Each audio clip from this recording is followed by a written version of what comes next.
Saludos desde Colombia, les habla la doctora María Paula Ramírez Mora, médico y epidemiólogo de la Fundación Universitaria Juan N. Corpas de Bogotá, Colombia, y magíster en Tecnología e Innovación Educativa de la Universidad Camilo José Cela de España. En esta ocasión vamos a hablar de revisión sistemática de la literatura y metaanálisis.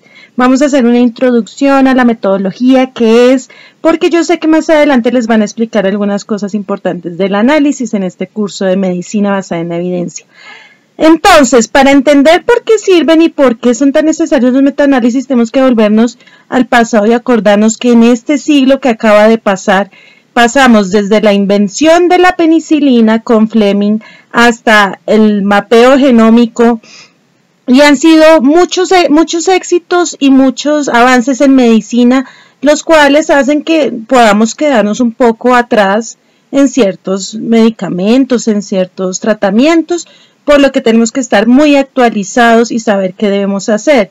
Se sabe que desde 1981 se hablaba ya de los betabloqueadores para el uso postinfarto agudo de miocardio y solo se empezaron a usar después de muchos años. Por eso David Lawrence Sackett, que fue el padre de la medicina basada en la evidencia, nos dice que un médico que en realidad pretenda diagnosticar y tratar a su paciente con aquello que verdaderamente ha demostrado su valor, necesitaría leer todos los días mínimo 19 artículos científicos, algo que es claramente una utopía y a veces nos queda muy difícil hacerlo. Por lo tanto, por eso salieron los metaanálisis y la revisión sistemática de la literatura con esta necesidad que tenemos en estos momentos. ¿Qué es la revisión sistemática de la literatura? Cochrane la define como una agrupación de estudios que tiene como objetivo reunir toda la evidencia empírica con ciertos criterios ya establecidos previamente con el fin de responder específicamente a una pregunta de investigación. Esta pregunta de investigación tiene que hacerse muy bien hecha para que podamos hacer esta revisión sistemática y más adelante les voy a explicar cómo. ¿Y qué es un metaanálisis? Un metaanálisis es la sistemática identificación, valoración, síntesis y, si es pertinente, la ejecución estadística de todos estos estudios que tienen un mismo tema siguiendo una metodología explícita y predeterminada. Entonces, yo puedo hacer una revisión sistemática de la literatura sin hacer un metaanálisis, pero no puedo hacer un metaanálisis sin haber hecho antes una revisión sistemática de la literatura. En resumen, para que nunca se les olvide, un metaanálisis básicamente es una revisión sistemática en la cual se hacen procesos matemáticos de varios estudios para responder una misma pregunta de investigación. Pero los metaanálisis y la revisión sistemática de la literatura tienen que tener algunos criterios y una metodología clara. Por lo tanto, los criterios de revisión sistemática de literatura son: primero, tener unos objetivos claros previamente establecidos desde el principio del estudio. Segundo, tener unos criterios de legibilidad y respetarlos.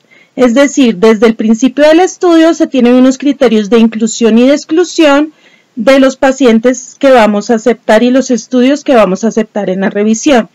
Y esto tiene que quedar claro desde el principio y no puede cambiar a lo largo de la revisión.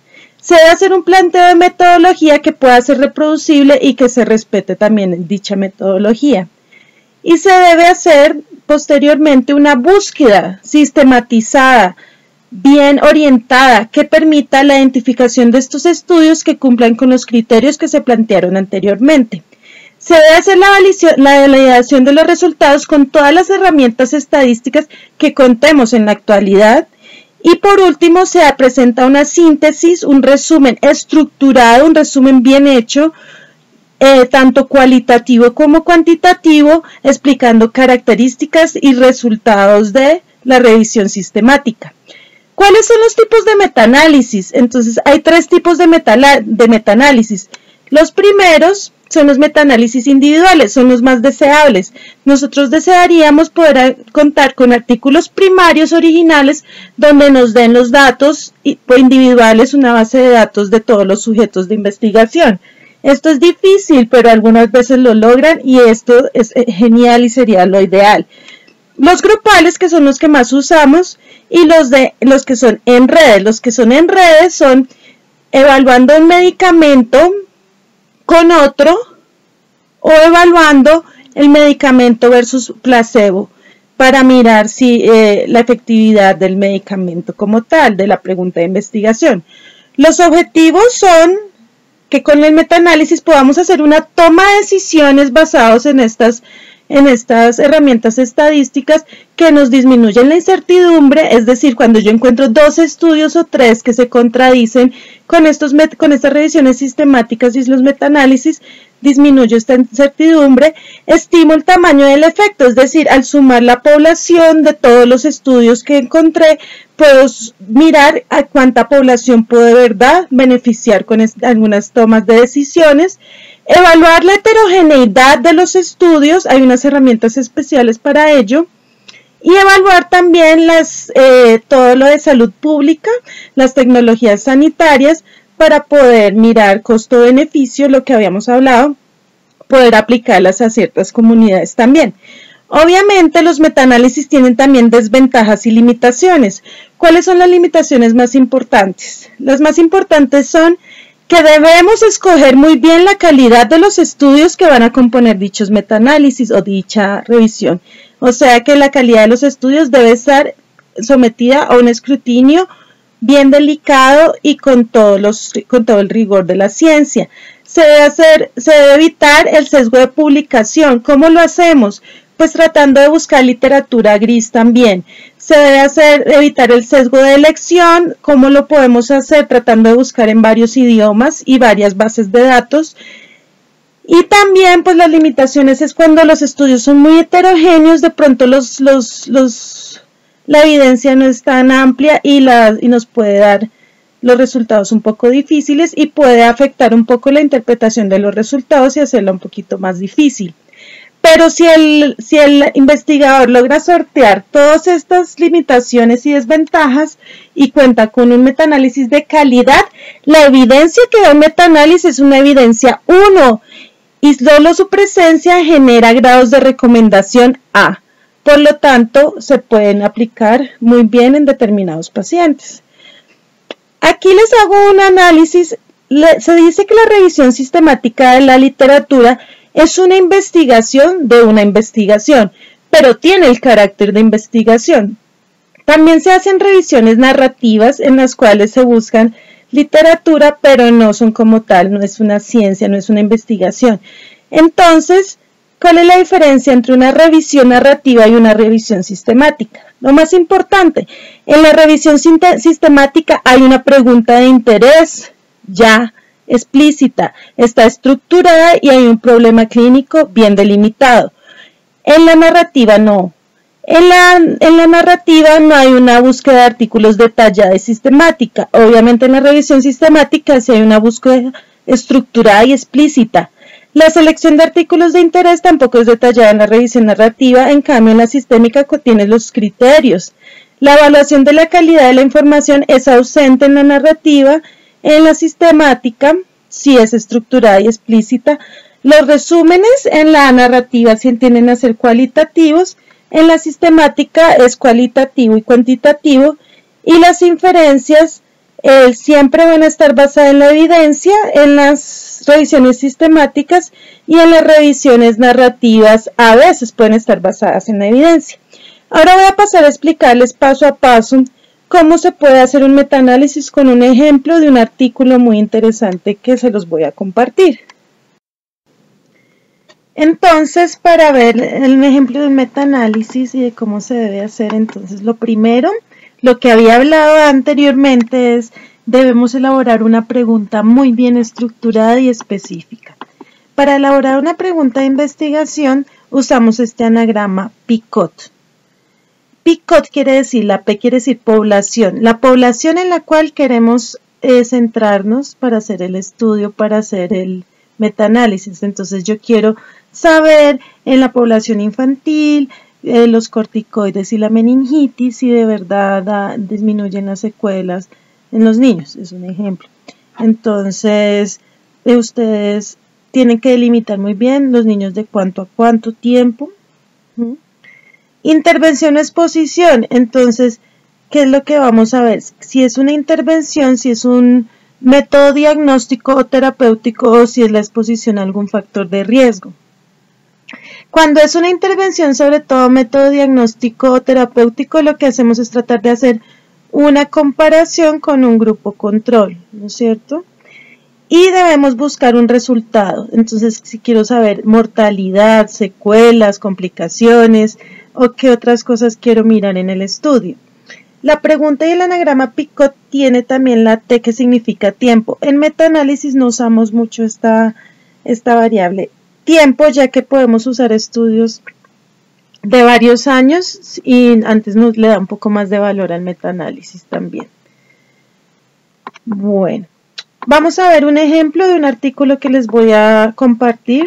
Entonces, la población específica y el contexto puede ser, vamos a hacer un ejemplo aquí con lo que les digo, pacientes añosos mayores de 75 años ingresados por infarto agudo de miocardio con elevación del ST. Esta sería la población.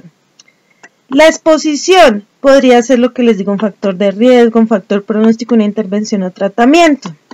Y entonces vamos a hacer, por ejemplo, vamos a definir una exposición y debemos hacer la comparación con el grupo control. Entonces vamos a diferenciar la angioplastia primaria, que va a ser la intervención, frente a la fibrinolisis, que va a ser control. Y outcome, o sea, el resultado va a ser el evento de interés, que en este momento va a ser mortalidad total o mortalidad cardiovascular o nuevos ingresos con síndrome coronario o nuevas revascularizaciones. Si ustedes ven, aquí está organizada en esto el anagrama Picot. Aquí está la población, aquí está la intervención o exposición, aquí está la comparación y aquí está el outcome o resultado. Entonces, ¿cómo quedaría la pregunta? La pregunta quedaría así. En pacientes mayores de 75 años, la angioplastia primaria comparada con la fibrinolisis reduce la mortalidad y el infarto agudo de miocardio. Esa ya sería la pregunta y ahí ya podemos decir cuáles son los criterios de inclusión y exclusión de los estudios primarios. Recuerden que el metaanálisis se hace a partir de estudios primarios originales. Entonces queda así la estructura, queda. La intervención es la angioplastia primaria, más eficaz que fibrinolisis en pacientes mayores de 75 años para reducir mortalidad y un nuevo infarto. ¿Sí vieron? Estos son los eventos, el outcome, la población, el control y la intervención, o sea, la comparación. Aquí ya de por sí la pregunta tiene en sí misma los criterios de inclusión, pero pues ustedes van mirando qué otros criterios. Entonces yo digo, no, yo quiero solamente hacer un metaanálisis que me dé mucha evidencia, es decir, con ensayos clínicos aleatorizados que dan mucha causalidad. Entonces, ensayos clínicos. Recordemos que solamente van a ser pacientes con infarto agudo con elevación del ST. Recordemos que va a ser de angioplastia primaria frente a fibrinolisis, no va a ser redes. ¿Se acuerdan de ese metaanálisis que les dije en redes? Que podía mirar la supremacía de la angioplastia versus placebo o de la fibrinolisis o el riesgo de fibrinolisis independiente. Esos son los de redes. Este no, este va a ser un estudio metaanálisis de grupos. Entonces vamos a ver directamente estudios que comparen angioplastia frente a fibrinolisis. Y miren que este fue un criterio de inclusión en los que se haya incluido un mínimo de 100 pacientes mayores de 75 años. Criterios de exclusión, ¿a quién sacamos? Pues a los estudios que nos muestren mortalidad, porque ¿qué es lo que vamos a medir? Mortalidad. A los trabajos que no nos muestren mortalidad durante el seguimiento, a los que no nos muestren si tuvo un síndrome coronario agudo durante el seguimiento, porque no podríamos medir nuestro outcome, ¿no es cierto? Listo.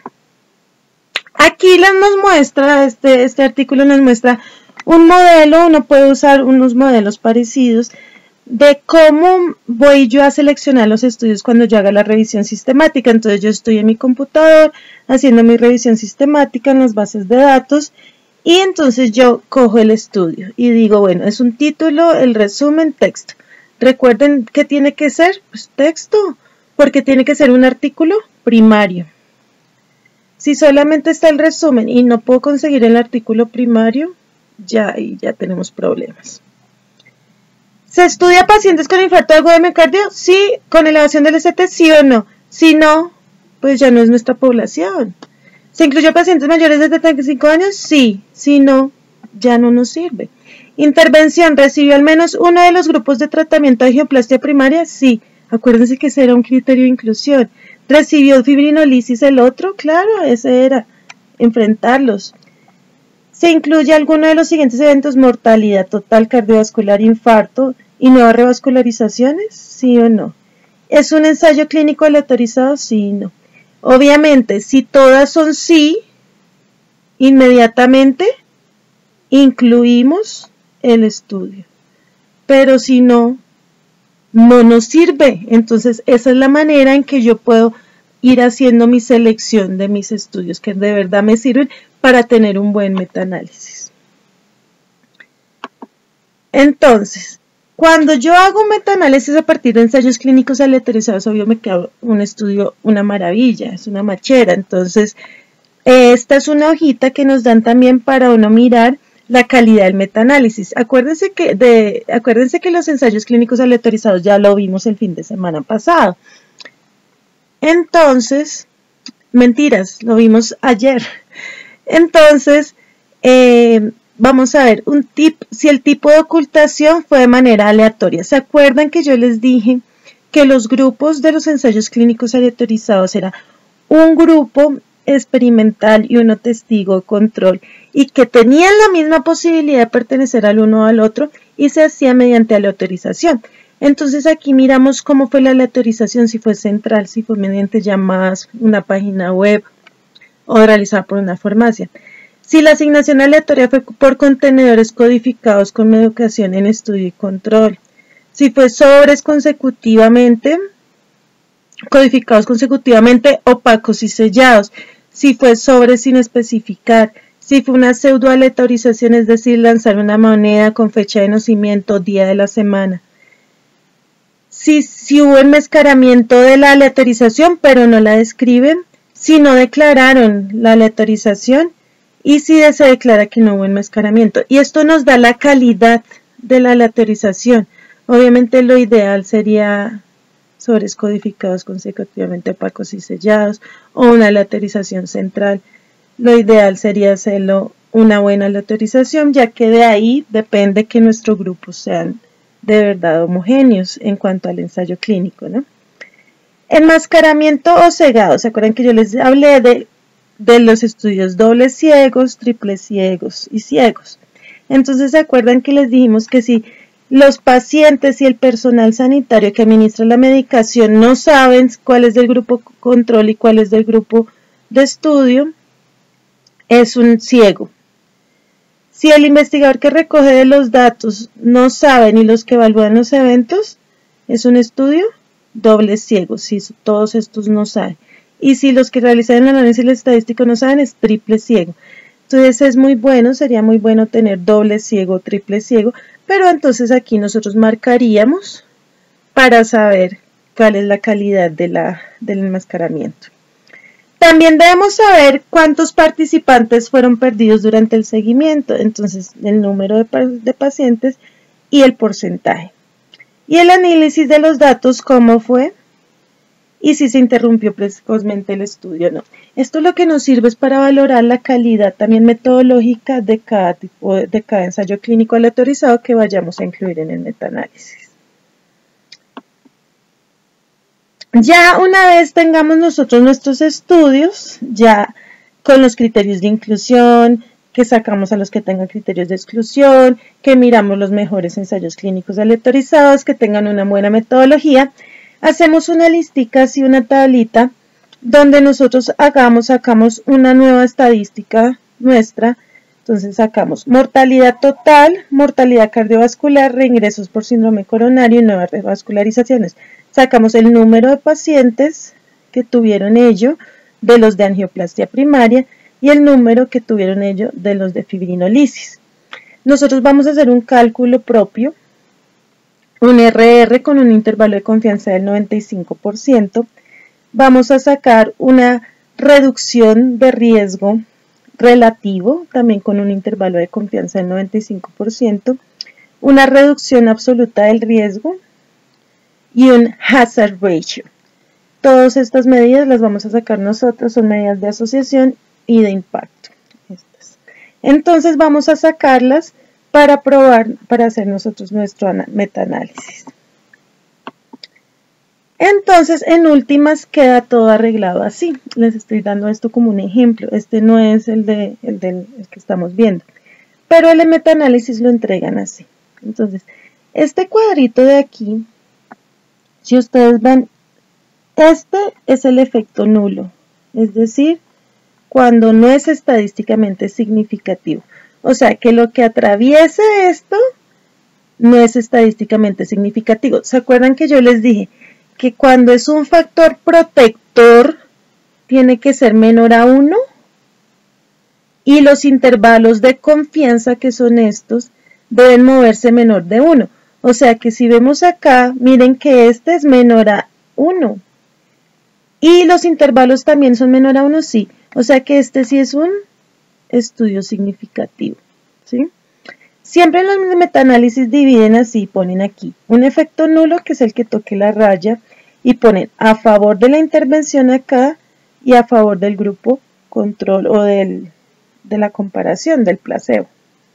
Entonces miren que este, por ejemplo, aquí en este estudio no es significativo. En este sí, en este el resultado es significativo. Miren que todo dio debajo de la raya. Este, ¿ustedes qué dirán? ¿Es significativo o no? Me dio un RR, un RR me dio debajo de 1, pero el intervalo de confianza no pasó. Y acuérdense que cuando ya pasa el intervalo de confianza quiere decir que no tengo el 95% de confianza.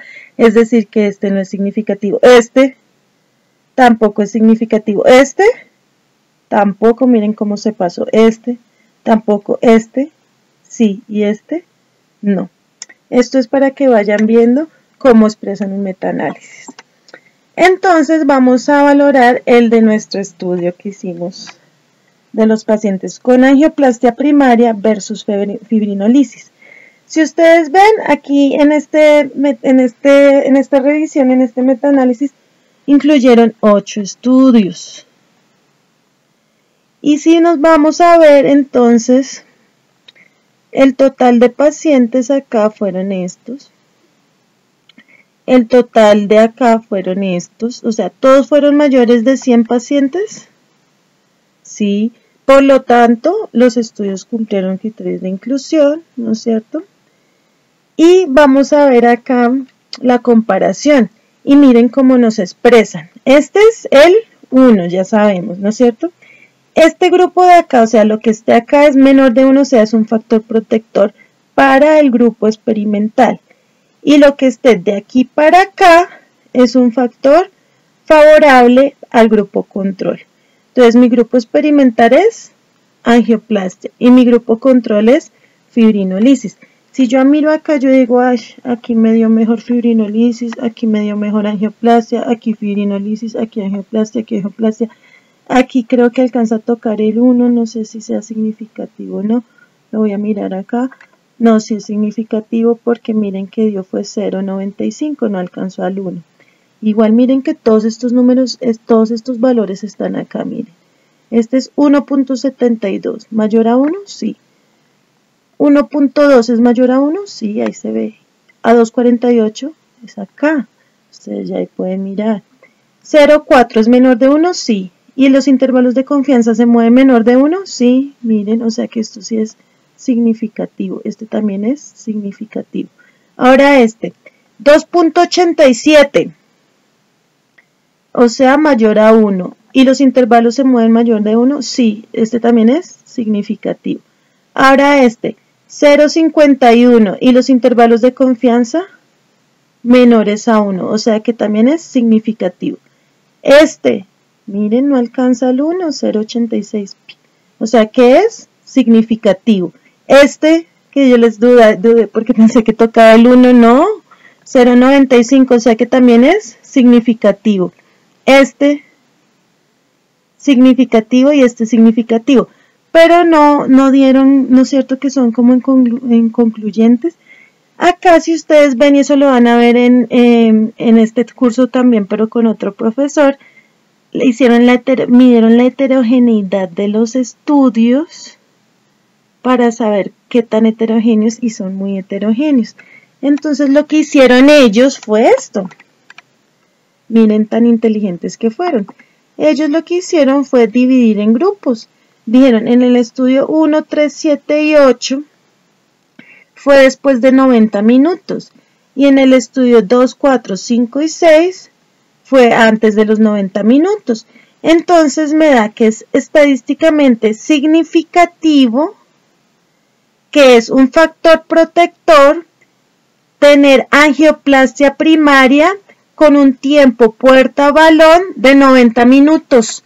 O sea que si yo tengo el beneficio de poder hacerle una angioplastia primaria a mi paciente antes de 90 minutos, disminuye notoriamente mortalidad total, mortalidad cardiovascular, nuevo evento coronario y revascularización. Es estadísticamente significativo.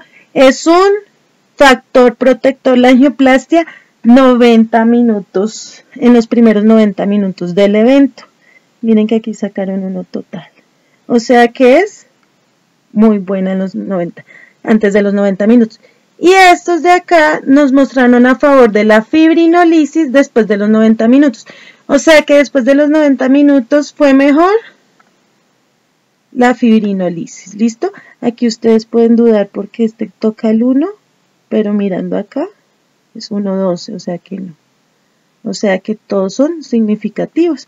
Entonces yo puedo sacar de este metaanálisis que los pacientes en realidad mejoran y es más recomendable hacer angioplastia primaria en los primeros 90 minutos y pasados los 90 minutos fibrinolisis. Obviamente, siempre que tomen decisiones a partir de un metaanálisis, háganlo con un criterio bien establecido. Aterricen los metaanálisis en su contexto geográfico, con su paciente.